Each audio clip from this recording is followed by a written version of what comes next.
see what I see? I see a beautiful hamburger. I bet it's a clue. Yeah, I bet. We'd better memorize it. I don't think we'll have to memorize it. The hamburger's winning. Boy, my mouth's watering. Let's go. Come on, boys and gals. Let's have a barbecue.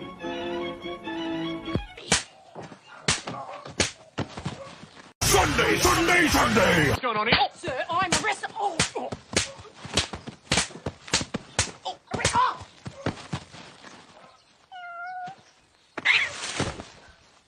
Wacky fun. Wacky fun. Hail, everybody. We made it. Yes, we had a little bit of an opening fail. Sorry about that. We're learning. I'm learning. My favorite part is pushing the cat off. So. Welcome, everybody. Happy Sunday. Happy Sunday. Happy it's Sunday. Good Sunday. It's been a good day here.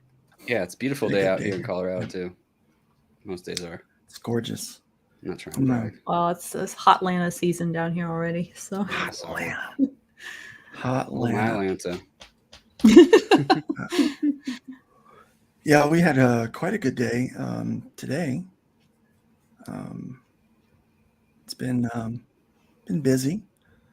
Went to church. We had a fun class we're doing to try to get more plugged in where we're at now. So that was nice. Nice. Good day. Very nice. Good times. Good. Happy times. Good times.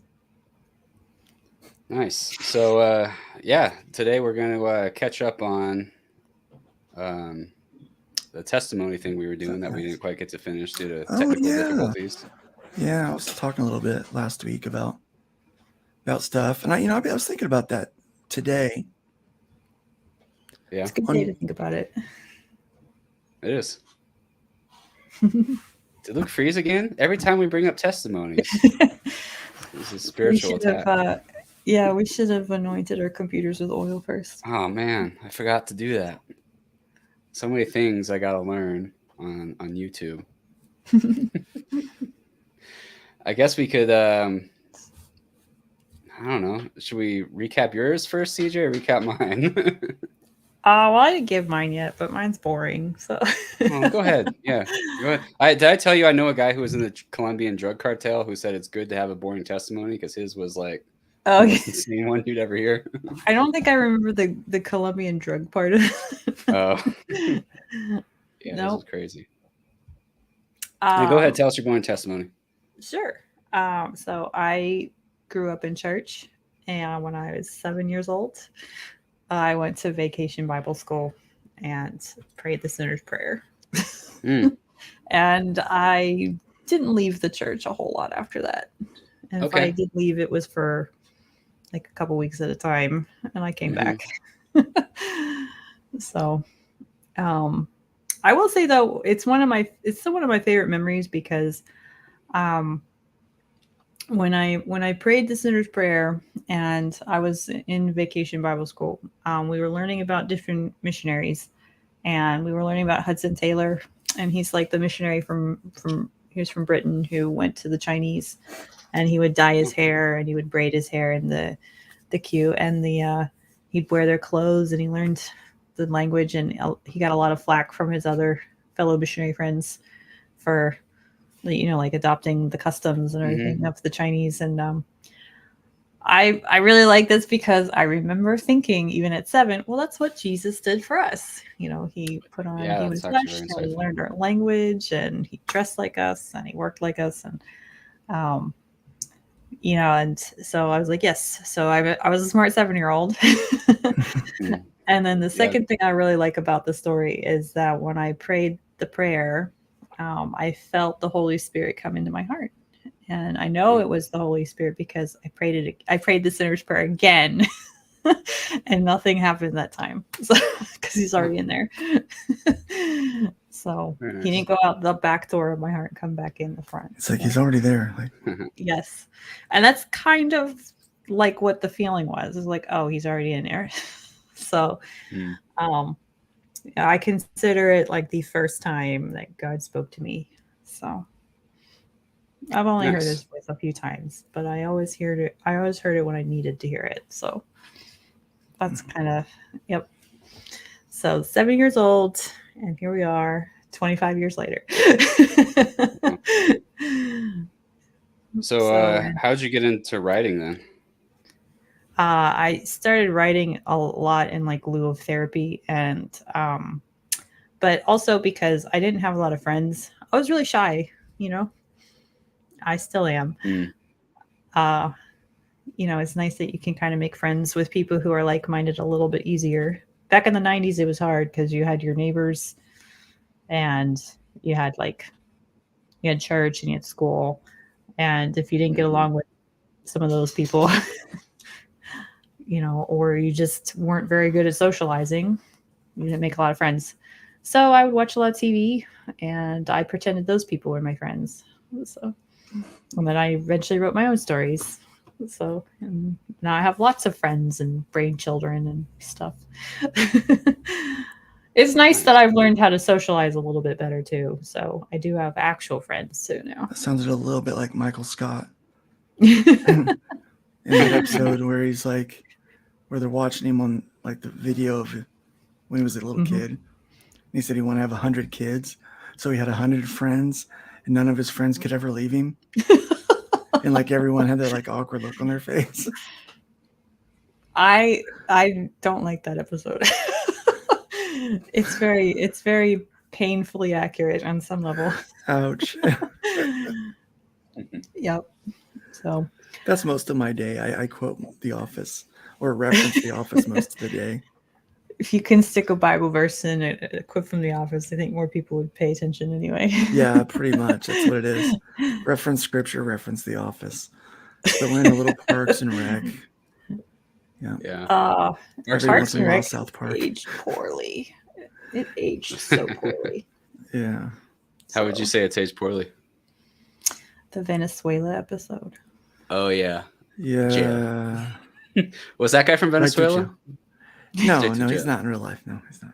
Well, I know that. And then there's that episode too, and towards the end of the series where, what's his face? Her husband, the polar lady's husband, Ben. Yes, Ben goes and he does the cooking show with the calzone pie, and then they have this whole issue of like men's rights comes up, and I'm like, that's aged poorly. Yeah. I don't remember that episode. You know what's funny? They make fun of those things, right? And then it comes real. It comes true. Yep. So this world is weird. I thought it was interesting. Like their representation of the right was a libertarian. They wouldn't have like a religious conservative on like your typical conservative. They had to have like the minority conservatives or the minority of the right. Yeah. Well, you know, the bars moved, you know, the meter has moved, that bracket. Yeah, the Overton window. I was a liberal at one point. Oh, yeah? You know, and now I'm right-wing conservative. Yeah, I used to be more of a libertarian. I was pretty hardcore, like Rand Paul type. Yeah, me too. I mean, I kind of still am, but... Not Rand Paul, sorry, his dad, Ron Paul. Ron Paul. That's okay. More libertarian of the Pauls. I'm a right-leaning monarchist at this point. Right, yeah. That's not where I started. It's not where I think I am, but that's where they put me. Yeah. I'm not sure if it was Winston Churchill. I heard it in school. Someone famous said it. It was like, if you're not liberal when you're young, you don't have a heart. If you're not conservative when you're old, you don't have a brain. It's not wrong. Well, people tend to get more conservative as they age. Well, that's because they survive more and they have more realistic estimates for how to react to things, if that makes sense. Right. They get it. They understand what life is. Yeah. I think a lot of people, when they're young, they worry they won't be able to achieve certain things, and then by the time they're a little bit older, they realize, oh yeah, that's actually pretty easy. If I just do X, I'll get this and stuff. So, you know, like a good example for this with me was health insurance. It's like, oh, how am I going to pay like $600 a month for health insurance. Right. You know, Yeah. and then it's like, oh, you get a job and your job pays for it. Or you don't have health insurance and Yeah. you can go on Medicaid. It's really easy to support socialism when you're living at home. Yes. You know, I think when you start living on your own and you've got a family and you're paying bills, it's not so easy to do that stuff. Mm-hmm. That's just my That's- thought. Yeah. I will say too, like, I was once a feminist, like a hardcore one, and I really appreciate my husband now because he's healed a lot of the softer wounds that kind of sink into your heart. So when you're young, and, I would say I'm like a third wave feminist. I say I'm Like feminist. I'm a little 1.5, feminist. So Yeah, like I believe in women's rights, and you know, I've got a wife and a daughter that I want to advocate for. Mhm. But I can't. I'm not one of these new weird like feminist, like the pink hat wearing feminist. I'm not one of those. Feminists has come full circle. They're like promoting men now as feminism. Right? Oh, well, Yeah. I mean, they've really. yeah, I mean, like in today's world, you proud kind of of them. have to tell people what kind of Christian you are, and then and the same thing with feminism. Oh, I'm a feminist. What kind? Oh, Right. I just there's a qualifier there. Yeah. I really hate the qualifiers. Like I don't buy into the qualifiers, especially when it comes to Christianity. Yeah. Well, on some Which level, was- that's why I like being a writer too. Is like you understand that people aren't meant to stay where they're at necessarily. So yeah. I do believe that if you find the right answer, like if you find out that 2 + 2 = 4, you don't have to spend the rest of your life proving that it doesn't equal 5 or 2 or 6. You know, but Yeah, it's silly, right? But, yeah. But now reminds- 2 + 2 is a white supremacist construct or whatever.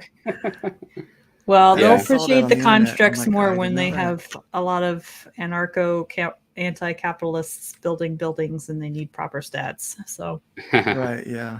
I mean, Yeah. you know, you kind of need math to build things. So. yeah, it's important. I mean, you might want it, you know. Reminds me of Well- like the Enneagram not staying like where you're at and growing. I don't know. Enneagram's kind of controversial in Christian circles too. It is. But yeah. Probably because of the shape. yeah, the shape is a little Well, the fishy. shape and where it Thumbs came up with from. that shape. It's not only that; it's where it came from. You know. Okay. So did it come from Greece? That's all I know about it. No, it's got a paganist background. Does it? It came from paganism. Okay. Yeah. Okay. Oh, I'm sure there's most of those personality tests are paid. I mean, Most even of it the comes from that, yeah. Jung was an atheist. So Yeah, Jung. So was Freud.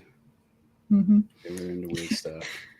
I will Yeah. say, like, when I was a teacher, we taught a lesson on advertising, and there are particular, like there are advertising companies that they look at your age and your demographics, and they figure out how to best market to you, which is why I'm kind of having extra fun with all the woke stuff that's going on. It's like this isn't actually how you this isn't actually how you like market to somebody and expect to be successful. Yeah. Right. It's not. Yeah.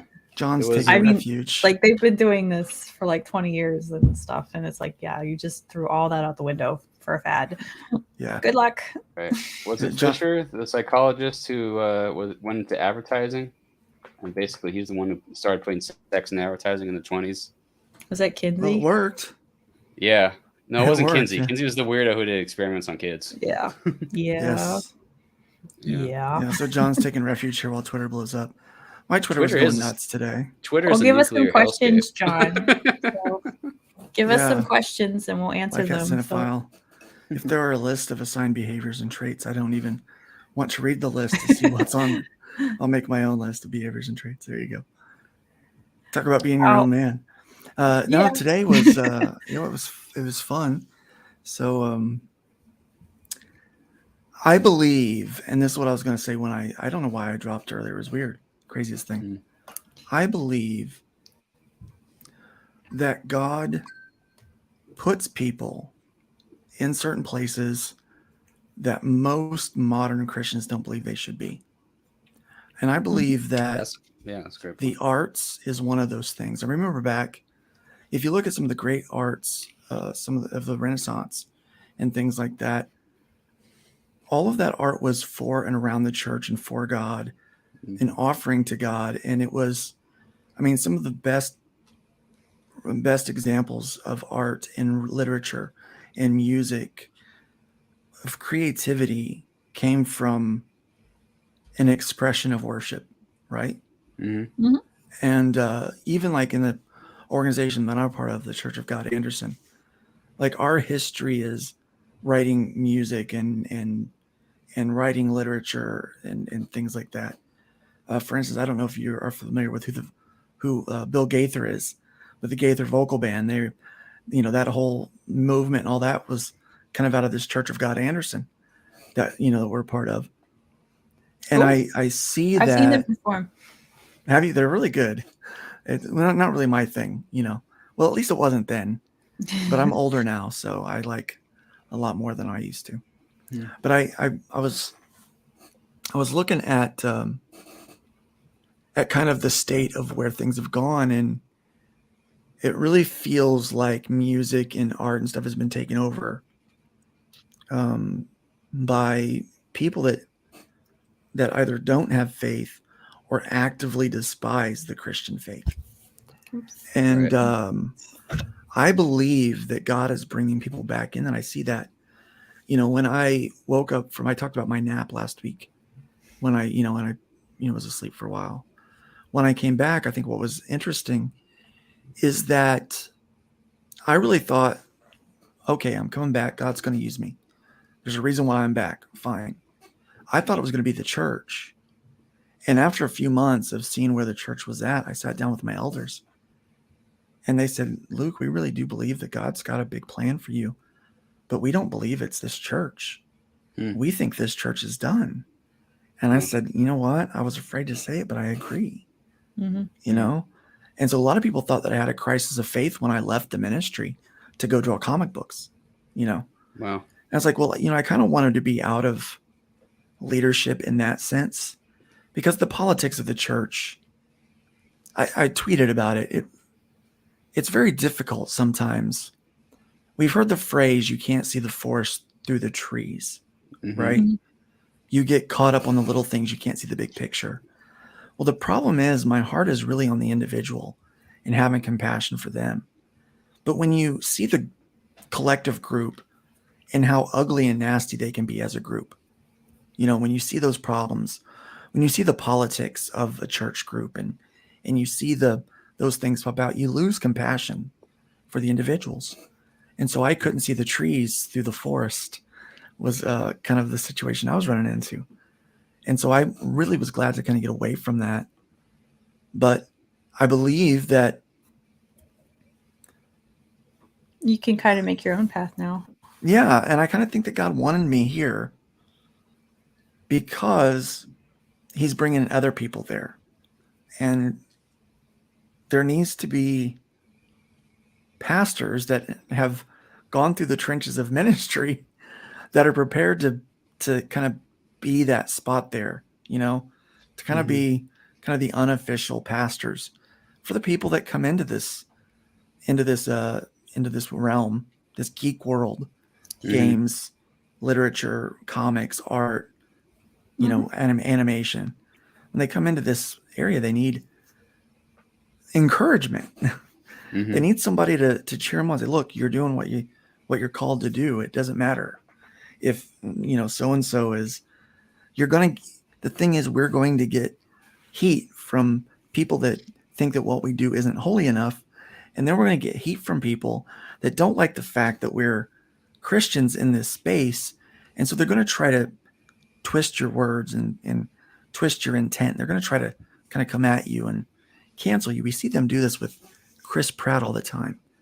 And I saw him in an interview, and the lady that was interviewing him asked him, said, you get a lot of she said, you get a lot of shit for being a Christian. And he goes, he kind of chuckled, and he goes, yeah.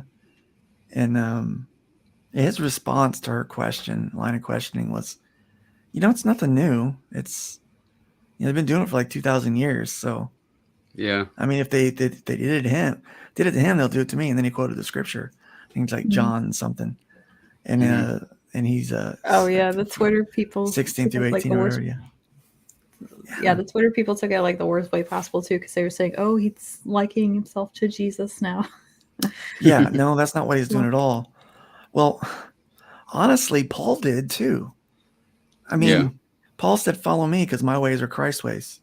Yeah, I mean, that's really what we're supposed to do. We're supposed to try to follow so closely in Christ's steps that others can follow our example. And we're not always good at it. We always mess up. There's a lot of growing pains for sure. Yeah, I like to say, instead of saying we're not always good, I say we're always not good. We just can't get it right, but we try really, really hard, to bring this thing together. And so, as I was thinking about where God brought me from, being saved at 12 years old, getting my friends saved, inviting them to church, wanting to do comic books, leaving that idea behind to do music, and then leaving music, Christian music, to do full-time ministry, and now leaving full-time ministry to go back to doing what I wanted to do when I was 14, comic books. It seemed weird. And like I said, people were like, Luke, you have a crisis of faith? I'm like, no, my faith is stronger as it's ever been. I said, I have a crisis of religious piety and hypocrisy like that. Maybe I have like direction. Yeah. I'm like, I just don't know where God is going to end me up. But the more I do this, the more I realize that really this is where we need to be. Like, if we think about the mission field, like what do? We send out people all the time into places that are desperate for the gospel. Well, where else is desperate for the gospel but Hollywood and literature and mainstream comics and animation? I mean, think about it. All of our entertainment is desperate for the influence of the gospel. Yeah.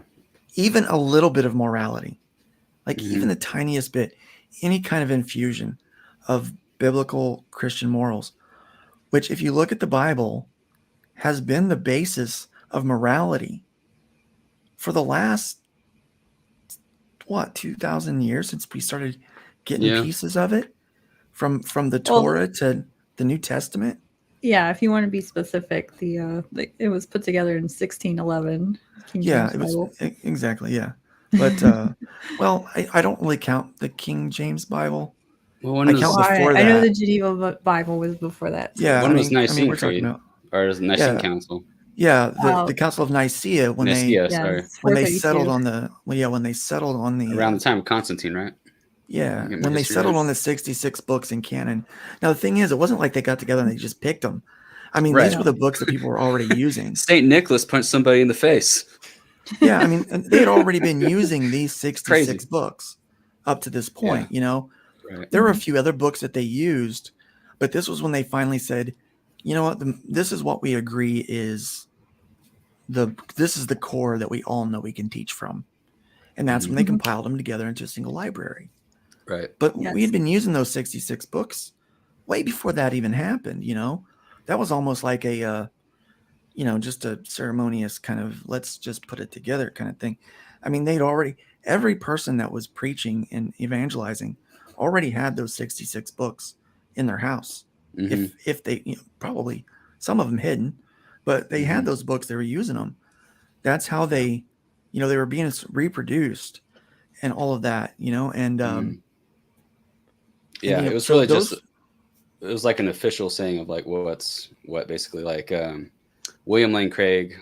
No, it wasn't William Lane Craig. I think it was him maybe who said it was basically like a bunch of people getting together and agreeing that Beethoven was good at like good composer.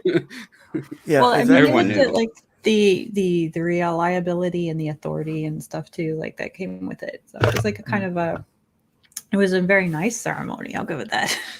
And they were also Like you saying just like, don't, yeah, you don't Like get what- together with a bunch of people and agree that Beethoven is good without talking about like the technical quality. yeah, And, the why Right. is it so good? right. And they knew Um, what was outrageous. Like what was it, the Gospel of Thomas that had like a talking cross in it? Yeah, so it's like, yeah, Thomas, they're like, look, we're not using that. Well, Yeah. here's the thing. When you've got 4 gospels from people that were very close to Jesus, and they all say very similar things from different Right. points of view, and then you Mhm. get Thomas that throws it in there and like contradicts everybody. Right. You're like, yeah, I don't think so, Thomas. Yeah. You know, he's well, like, they did like a really good literary analysis of it too, like in terms of like legendary, like words aren't in the Gospels and stuff. Like it's all Right. like relative and stuff. it really is. And then I love like this thing that Jordan Peterson shows this. It has little lines from one verse where the Bible cross references itself, Mhm. and it's insane. He goes, Yeah. "There's no way that this is accidental. This is only done by a massive plan that goes into place to do this." And that's the beauty of it is the inspiration of the Holy Spirit. God breathed it through, but he let the voice of the writer come through as well in those things. Mhm. And I think that God wants to do that right now in the arts and in entertainment. He wants the Holy Spirit to breathe through us. He wants to breathe through us, but then allow our voice and the unique imprint of our creation to come through. And my daughter was asking about this whole idea of like creating things. I said, well, you realize why people want to craft, why they want to build, why they want to cook, why they want to make things out of nothing. Like every person seems to have like this innate desire to make something out of nothing. Yeah. Like I made this meal. Oh, I made this picture. I wrote this story. I made this music. I grew a garden. I did it. They just want to produce good things. And I said, that's the heart of our Creator in us. That is his core personality trait. He loves to build. He loves to make. And so when you allow yourself to make art, to make stories, you are just living out something that he breathed into you. It's that trait from the Father that we can't get rid of, And I believe he wants to take back the arts. And I think that we're a part of that. I think that us 3 here are a part of that. We're stepping into territory that and I was told that it's no place for a Christian. It's definitely no place for a pastor. And I told him, look, you have no idea what you're talking about. I said, with all due respect, and God love you because I'm having a hard time doing it. You're wrong. Wow. You're absolutely wrong. This is where we should be. We should be here sharing our heart and our testimony and sharing the good things and not just being here and slapping a cross on it like we talked about last week with these really lame attempts of Christian propaganda. But to really be excellent. Michelangelo's Sistine Chapel is the epitome of excellence, and he gave up his vision for it. I mean, what are we willing to give up to give our absolute excellence to God? Yeah. Like what he did there.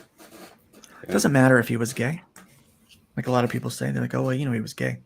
I don't care. God loves him. Who cares? He obviously loved God.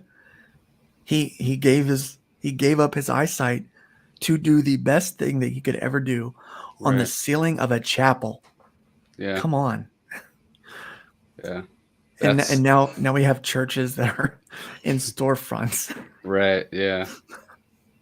I do think that it does kind of reflect the business model too, and how churches have tried to acclimate to the culture that they're in rather than change it themselves. Right. So True, and we're supposed to be the counterculture. Hmm. You know, we're not supposed to reflect the culture. I mean, if we Yeah. look I at now at think our culture, it's broken, and who really wants to be in this? Hmm. I I think we're don't. supposed to like re-Christianize it in many ways, if that doesn't sound weird. So like That we need to doesn't baptize it. sound weird. No, yeah, It we is an need to. opportunity to share the gospel. I mean, the church historically has spread in times of oppression, It not in really times has. where the church was the majority Oh, you know, it's and like comfortable. you're absolutely right. There's this thing I used to tell people that life happens in the valley, not the mountaintop. Mm, If you've ever climbed a mountain, it is cold and dead up at the top. yeah. It's beautiful. It's Mhm. Hmm. beautiful, but you can barely breathe and there's no life. The hardest Hmm. place to get through is the valley, but it is teeming with life. It's where the water's at, the vegetation, every kind of animal goes there. Hmm. Mountaintops are fun experiences. It's fun to get up there and check out the view every once in a while. But if you really want to experience life, it's down in the trenches where it's a little more difficult, where things are Oh, yeah. happening and it's Yeah. dirty. And I think you're right. I think he's bringing us up and calling people with faith and devotion to him to come in and share his love with other people that do the same thing Hmm. that we do, but then to also kind of bring back that like jewel of worship in what we do. Hmm. Like you said, Christiany it again, Christianize it again, or Christianize whatever. it. Yeah. Yeah. So, Luke, Yeah. you mentioned you were saved when you were 12. Hmm. What was that like? A typical like Bible camp sort of thing, or how would you say Uh, it happened? yeah, yeah, Yeah, yeah, it was. yeah. So I went to church camp, Hmm. and I wasn't taking it real serious. Hmm. But I went. We went to one of those. One of the nights. This. I believe it was it might have been a lady that got up and spoke, Okay. and they were talking, and I can't remember a word they said. Hmm. Well, two things happened. So first off, I was invited to church Yeah. by this guy. So I got a phone call on a Sunday morning, and my mom and dad were asleep, and I was just watching TV and drawing actually. And this Hmm. guy calls. His name's Ron Foster, and he says, "Hey, Luke, this is brother Ronnie." They always call each other brother and sister at that church because this is brother Hmm. Ronnie from the church. I'm like, "Oh, okay." I didn't know who he was. He goes, "Hey, I was wanting to know if you wanted to go to church this morning." Um, no, first he goes, are you doing anything? And I said, no. If someone from the church ever calls and asks you if you're doing something, say you're busy. Plain simple. Hmm. Busy, right? Otherwise, Hmm. you're about to go do something. So I said, no, I'm not doing anything. He's like, you want to go to church? I'll pick you up. I'm like, oh, well, let me ask mom and dad. So I poked my head in. Mom and dad are still asleep, right? I Uh-huh. said, Mom, Dad, brother Ronnie called from the church. They go, oh, yeah, that's Gary's brother. And I said, he wants to know if I want to go to church. He'll pick me Hmm. up. They go, yeah, it's fine. Just whatever. Just shut the door. Yeah, they were sleeping. And so he was like, all right, I'm already outside. I'll give you 10 minutes to get dressed. So I Uh-huh. threw on a pair of jeans and some rock band t-shirt that I had on, Uh-huh. or something like that. Might have been, I can't remember what it was. But anyway, so I go in there and go to church, and I don't fit in. Everybody else is dressed nice, and they're kind of looking at me weird. But Hmm. man, I sit down on that pew up there in the front with the rest of the youth. And I don't really like the music, but they played this song, It Is Well. Uh-huh.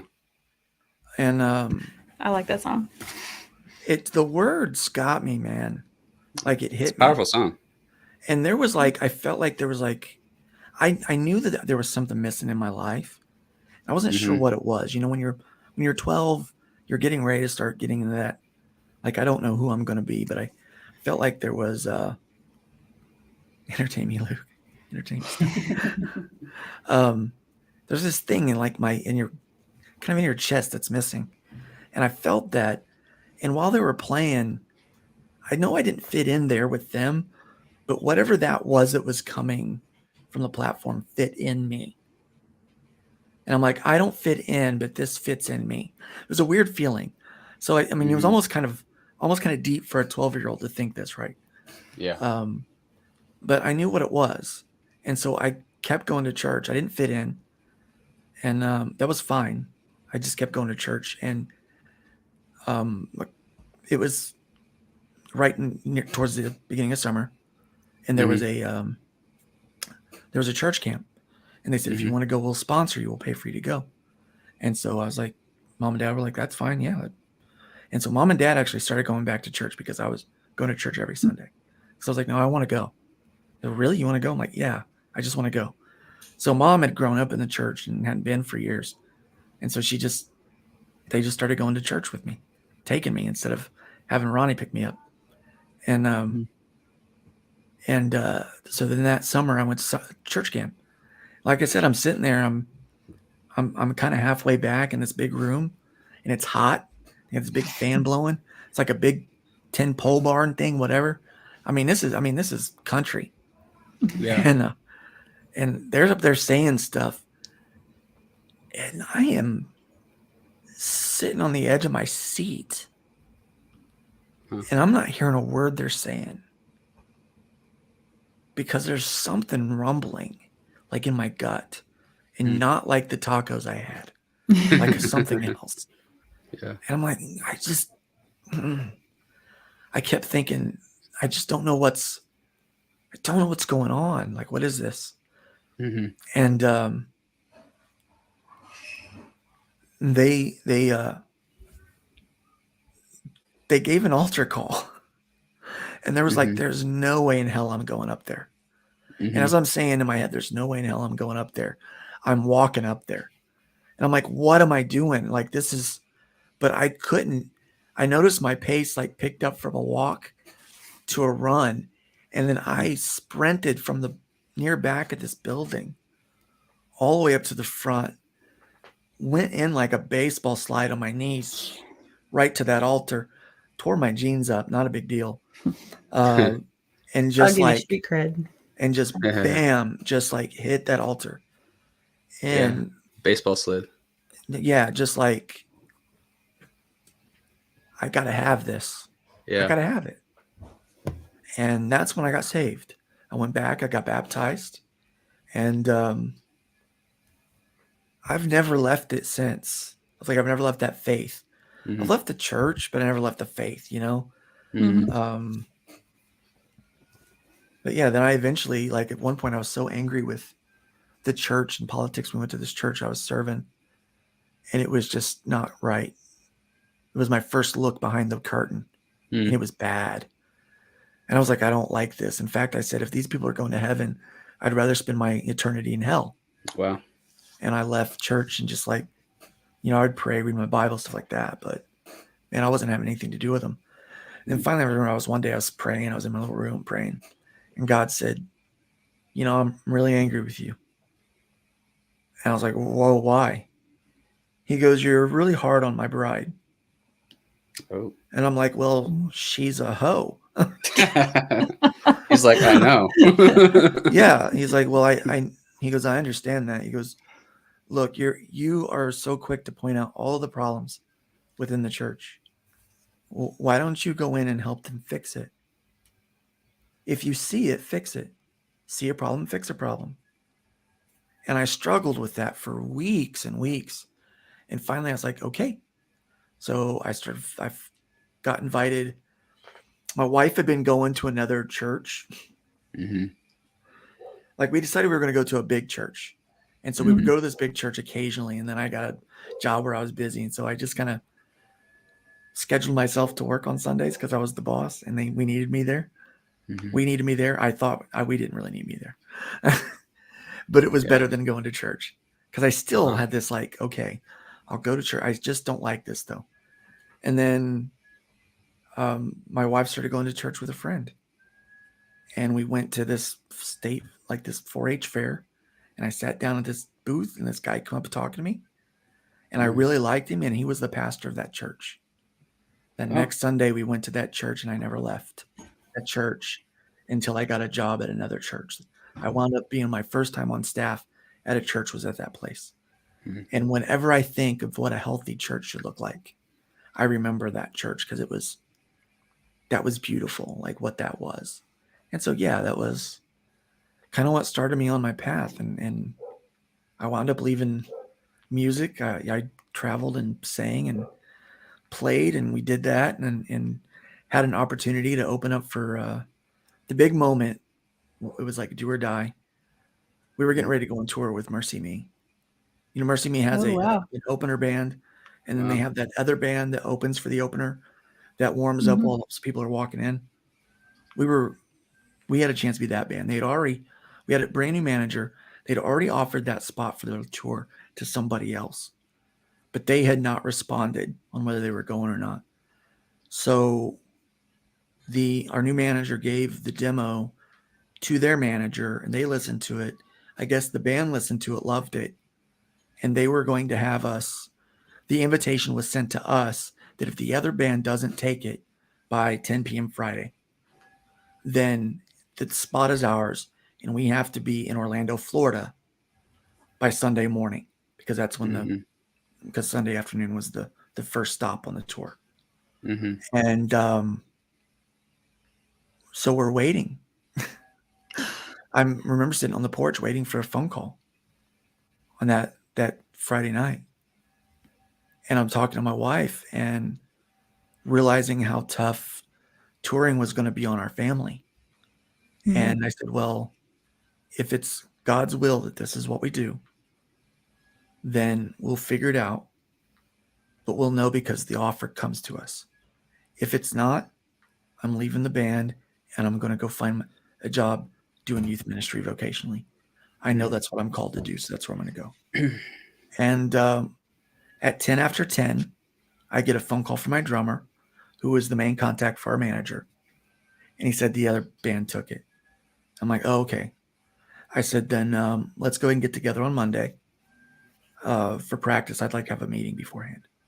And that's when I told him I was done, that I was going to go into vocational ministry.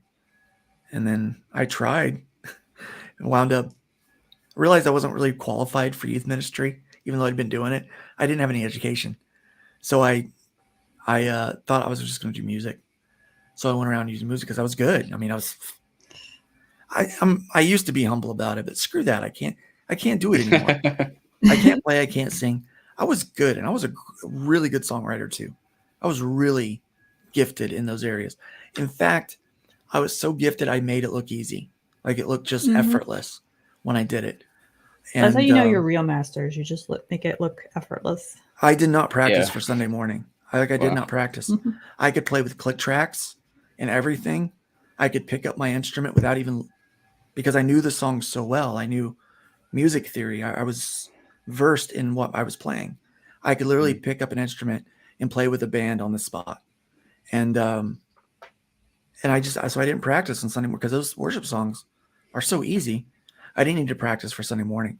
So I would have band members. I'm like, look, you need to practice.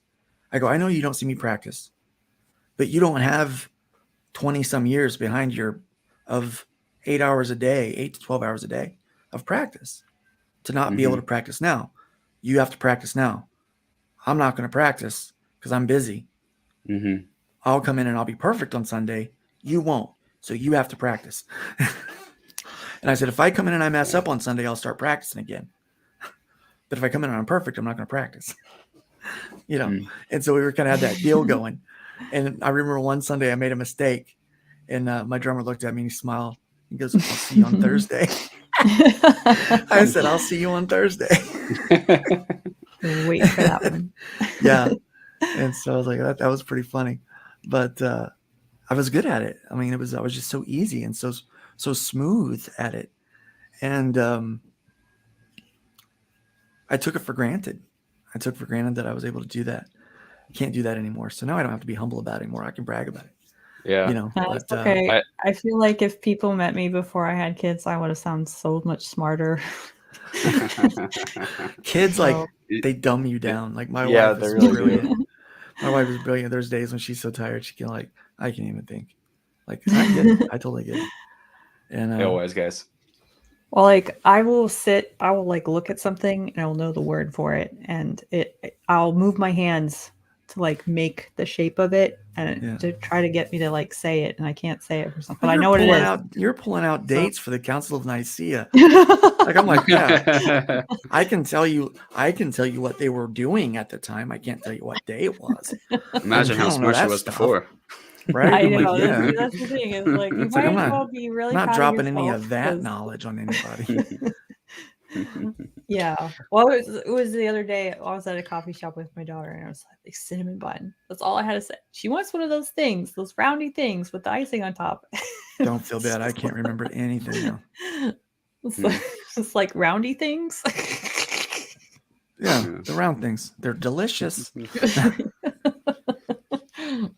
Yeah, but I look at my daughter and she's like, "Come on, mom," and I'm like, "Just tell her." So my kids have figured out that this happens sometimes. So Yeah. Yeah, I kind of said all that because I believe that God brought me all the way through that to be here right now. mhm. You know, Yeah. and mean- yeah, I mean, that. Well, I like God- your stories. Clearly, I don't interrupt you. So Yeah. I mean, it's an incredible story, and I'm just sitting here like thinking of the parallels. Like, we have a lot in common, and we barely scratched the surface on all that we have in common so far. I think over But- the next several weeks we'll be able to do that. And you guys Yeah. are very interesting. It's thank you. It is. I don't believe in coincidence. I never have. I believe in kind of like God moments and stuff. You know, Mhm. so I've there's no doubt, what God is doing kind of behind the scenes with things these days. And just like the heat that you've gotten, RJ, this week for taking a stance on, this is the brand and the programming that I want to do on my channel. I mean, you got 11 subs, and hopefully we can get more. Yeah. Guys, go over to RJ's channel. What's the name of your channel?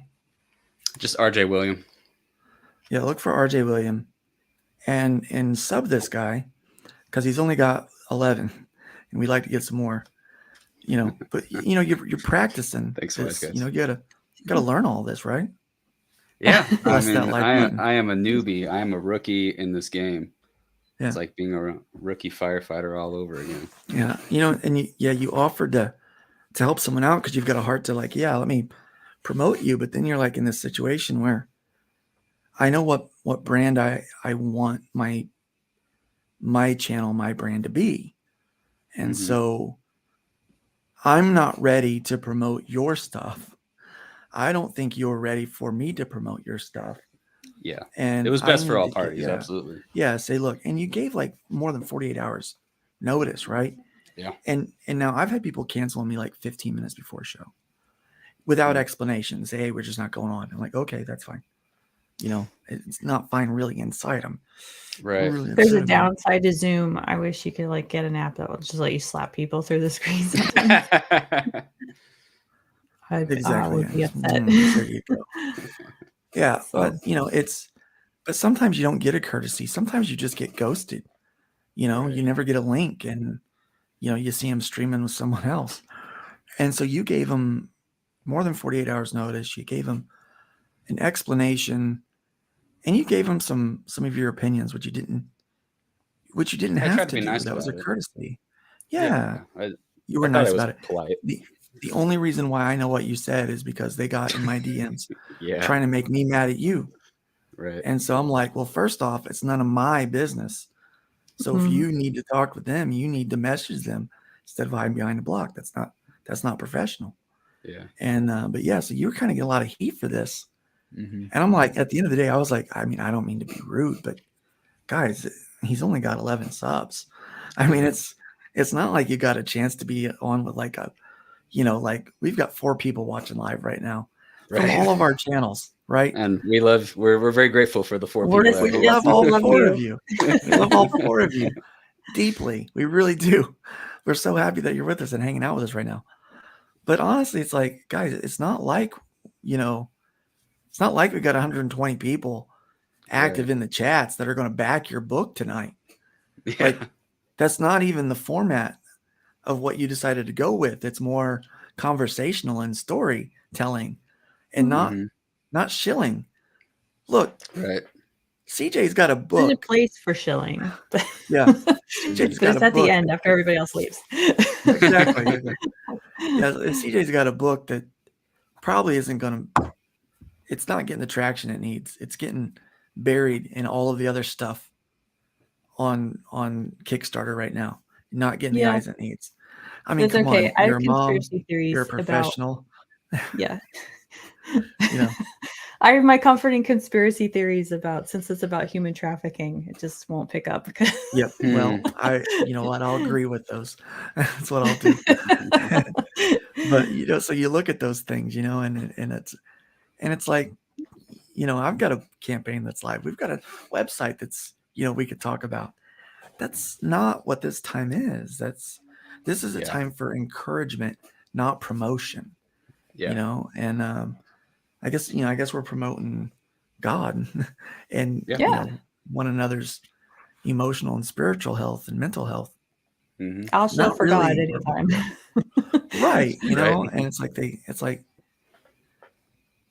and so then they come at me on Twitter, which is always funny because if I've we're out shopping today, and if I've got time, I'll just bat the little mouse around here or there Mhm. because that's just kind of how I am. They're like, well, you come across as an a-hole. Dude, I know how I come across on Twitter. Like, I mean, because there's no tone or Yeah. inflection on the text. I'm very much, these are my words, and then done.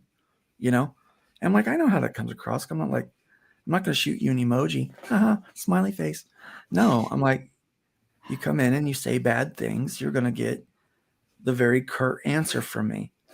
Then they invite me on their channel. I'm like, no, you don't come in to my space and throw mud at me and people I know and then expect me to accept an invite. No, that doesn't work like that. Like, you just go back to your corner of the twatterverse and I'll go back to my corner of the twatterverse, and we'll just I'll just pray for you from afar. I'll let somebody else plant those seeds, because if I get too close, I'm inclined to lay on them hands. Just Yes. saying. Now that's If kind The of irony of all that too be is the honest. guy who was doing that stuff was not even invited. He He was wasn't invited by invited. someone else that I invited. Wasn't invited. Yeah. I That's got part of some the problem right messages. there. Probably Go my ahead. favorite thing about living in the South is the ain't nobody got time for that thing. Ain't nobody Yeah. got time for that. That's kind of how I'm like, ain't nobody got time for that. And the truth is, I had several people come in and message me to be like, this guy, he's burned every bridge he's ever crossed, and he's never, accomplished or produced anything, that is of note. When it doesn't go through, he gets upset, has these meltdowns on Twitter. And I was like, well, I don't even know where he came from. Like, he doesn't follow me. I don't Mhm. follow him. So I have no idea where he came from. He just kind of bounced into my sphere. And they said, yeah, he has a tendency to do that. And I'm I was really like, well, happy then I it's not a big remember deal. life before the internet. So Right. Yeah. And so I'm like, yeah, so it's not a big deal. I'm not worried about it.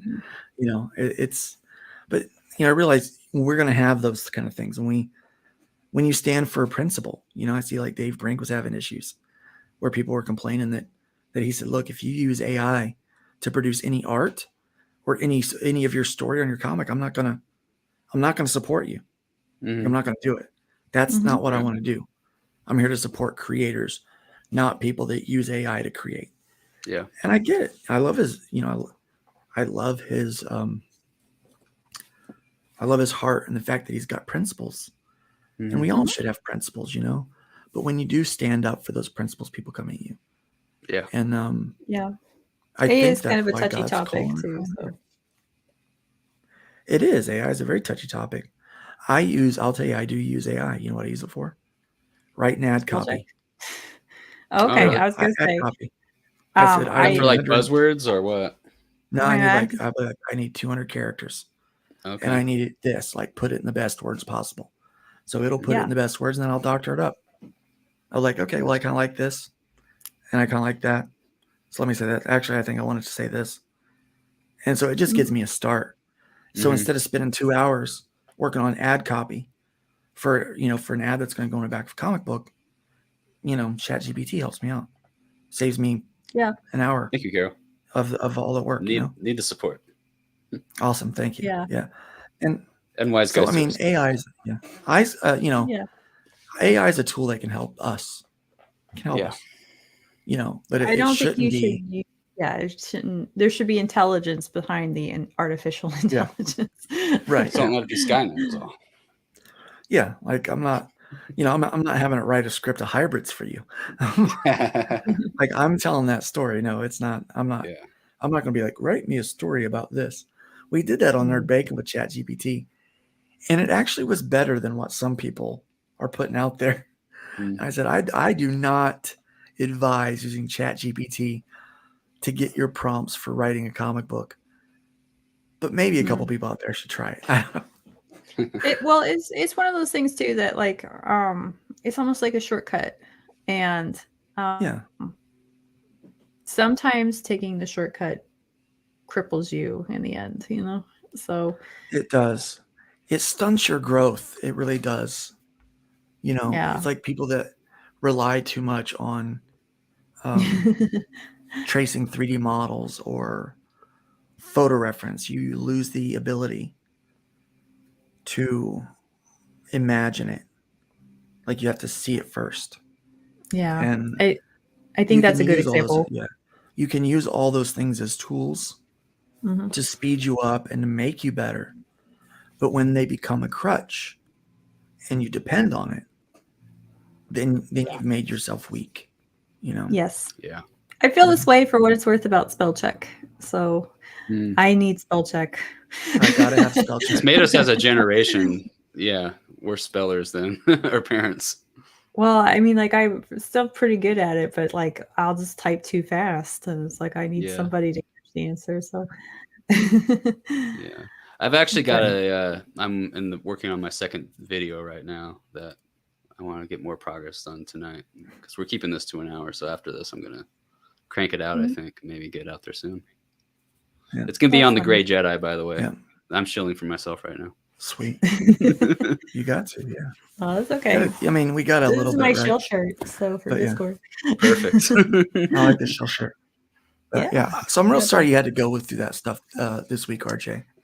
But I'm proud of the way you I brought yourself. A lot of it on myself. I mean, thank you. But I'm proud of the way you handled yourself. Yeah, and I mean, like you're not responsible how people react to you. So. Yeah, especially the one who wasn't invited, who's the one causing the problems in the first place. Yeah. And from what I've gathered today, he causes a lot of problems with a lot of people. Yeah. So it's nothing new. I mean, it's to be expected. I mean, that's, so I mean, we have to, we all fall into those. Pettiness will find us all throughout our life a few times. We've all done those little petty things. We got in it's like, I get a little upset and you say something you shouldn't. Yeah. I remember I said somebody was saying some things about shipping or whatever. And they mentioned their book and they're like, you backed it. I'm like, yeah, well, I didn't back the second one, did I? I shouldn't have said Fool that. Me once. I shouldn't have said that, but man, it got under my skin real bad, with their just wasting my time and just trying to pick a fight that shouldn't have been there. Right. And so, I was like, fooled me once. Yeah. And I was like, sorry, go ahead. I keep interrupting you. No, you go right ahead. You have to. You have to interrupt me. I was a professional talker. People take, what's meant to be constructive criticism very personally sometimes. And they really do. I was trying to be helpful. It can be hard. Like I struggle with that because I'm a perfectionist. So it's like I have to like sit down and be like, okay, they're not yelling at you. Maybe it's because you. Yeah, I mean, maybe it's because I came up in a profession where literally everyone yells and screams at you until you do a better job. It's built around the military structure. Yeah. But, we don't always hear. We don't always hear what we want to hear. Right. And we have to choose how we deal with what's being said to us. Yeah. Are we going to throw it out and, be a victim because of the Mhm. words? Are we going to Right. allow words to break our bones? Words are violence. Or though. are we going to listen to that feedback and grow from it? Right. Because whether we like it or not, there's probably some truth in it. Yeah. Yeah. Some stuff that we should probably take a look at and allow it to marinate a little. I've been told a lot of things, especially in the music industry. They are Mm. not kind. I was No. told that none of my songs had hooks. Drove me nuts. Drove me nuts. We go up there, we play 3 songs in front of it was a showcase. It was a big time Nashville showcase in a very famous location. And we actually showcased at the same time as Sidewalk Prophets. Exactly. So. They were a different band. They had a different name at that time. But when we heard them, we knew that, like, okay, yeah, they're getting the deal, not us. Because they were tighter. They were way tighter than we were. But I remember they said, you guys know, you don't have enough hook. There's no hooks in the songs you played. Mm-hmm. And I went back to the drawing board and I was like, I need to write little catchy hooks. And then after that, all of my songs had a really catchy hook. And then people were like, wow, man, your songs are really catchy. The next bit of feedback goes, you had a lot of great hooks in there. And I'm like, yeah, great. Thanks. And that's what got us to where we were, is taking the feedback. And yeah, it hurt at the time. And I thought we were ready. Mm-hmm. But we weren't ready. We weren't ready for that, Yeah. And it happens same thing in our art and our writing. Mm-hmm. Yeah. Sometimes we have to hear some things we do not want to hear. Yeah. I told you about the Yeah. first draft last week of my my graphic novel. It was very preachy, and one of my close friends told me that it was hard to hear. And at first I defended it, but then at some level inside I knew he's right. And Right. I had to create a second draft where people, the characters had to talk like they would really talk and act like how they would really act. Yeah. And I wasn't doing that with them in the first draft. Yeah. Oh, my editors are, godsends, definitely. So Yeah. Yeah. Yeah, I You pay can- someone to tell me how bad I am. That way I don't have to hear it from strangers. And that way if strangers tell me how bad I am, I just look at my editor. I'm like, Piper, what the heck? You're supposed to make me Yeah. better. What is this? Oh, well, it's so sad. I almost can't take it seriously when somebody's like, oh, you're a really good writer. I'm like, which book did you read? I saw this video of a preacher. He was saying, you're good at something when you stop getting complimented on it. Oh, okay. He says being taken for granted is almost a compliment in and of itself. Because Oh, you do it good all the time. Because if you show up on time for 17 years, when you show up on time, no one's going to say, wow, you show up on time, because that's what you do. Right. If you're really good at something, then no one's Well, going I'll to keep that in compliment you. mind. I'll keep that in mind this week Yeah. because I'm That's working on my current book. So, Guys, it really wasn't even drama. It was like a little kind Yeah. of thing, like a little bit. It was nothing. I wouldn't have even given it any time except for the fact we were at Sam's Club and I was bored. So I was like, hey, this is funny. Here's a funny gift. Check that Idle out. hands That's are the funny. devil's playthings. Yeah, really. I was like, yeah, it's like, I'm like, I've just got a little time to kill. And I was back and forth doing a couple of other things. And so a notification would pop up and I'm like, yeah, why not? I can come up with something real quick. So it really wasn't even a big deal. And like, I wasn't even being really serious about it, but clearly somebody else was. And it was quite funny. The fact that like so many people that I don't always agree with came in and were like, no, agree on that. this is not professional. They were being very agreeable about being professional, and so it's like, but we all mess up. We all make mistakes. That's a good standard, I think, on the internet with stuff like that. So, and I always appreciate YouTube drama and watching it on some level because I want to be able to handle it myself, and I have people to like, oh, well, when this thing happened to this person, this is what happened, and this is how you do it. And stuff. It's all learning it's good to have a reminder. experience. Yeah, the key word there is experience. So, well, yes, Carol. Dillard is really good at hurting your fifis, but building you up at the same time. And that's what it is. Like we had someone on, Carissa Grant, I think is her last name. She had a campaign on, and her and Lauren, they were both on that day, and both of their campaigns had the same mistake in it. Ooh. It wasn't their work. Their work was great. It was how they laid out the campaign because someone gave them bad advice. I said, I don't know who's giving you this advice. They're not here to help you. They're hurting you. Like they're hurting you. You need to, I told them you need to do this, but I don't sound real friendly all the time, right? And so now what people don't know is Chris and I talk regularly through DMs about her projects, what's going on, and constantly giving her encouragement, stay the course, all that kind of stuff. That's good to hear, because I'll be bugging you to do that for me. Right. I love for people that have a passion to do it and to be excellent at it. I want nothing but to help them. Right. Like that's just kind of who I am. But like these people, they don't realize, like they come onto that video and they leave nasty comments. What they don't realize is that those conversations that we had on air continued, and we're in a, like, what are you upset about? Like, why are you fighting a war for someone that there's no war there? Like, it makes no sense that you would do that. It's really quite ridiculous that you would do that. And so it's crazy, but I think we have to go, right?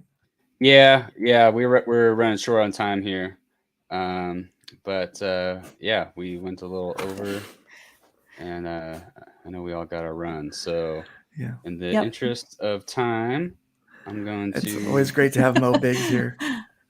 You got to read his comment. You cannot. Add the new layout. Is that working?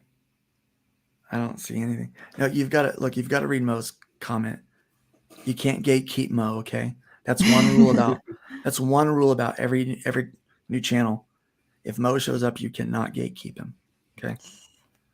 Mo says conversely, there are people who ignore good advice. I'm not singling Luke out on this one, but mainly I mean Luke. That's okay. I think I actually chatted a little bit with him earlier. So Mo's a great guy. Maybe he's talking to me too. If Mo's not giving you a hard time, you've done something wrong. Oh well, I'll keep that in mind. Yeah, you want Mo to razz you a little bit. But this is fun, guys. I enjoy hanging out. Yes, this was awesome. I was gonna say, speaking of razzing people, it's very nice talking to you guys this week. I have to head out and get something for other stuff. All right. But we'll see you guys next week, same time, same place. Yeah, same time, same place. I figure we'll finish. I didn't really get to talk about my own testimony too much, but how about we talk about that next week? I think we'll get to that next week and how it tied into my writing. I'll show for myself a little bit, and we'll let that. We've got a long time. We've got. Oh yeah, we got plenty of time. So many shows to film. I just was finding so many parallels between your two testimonies, and we have plenty to talk about. So we really next week, same time, same place. See you all there. Yep. Happy Sunday Fun Day, everyone. Sunday Fun Day. All right. Bye, everybody. Bye.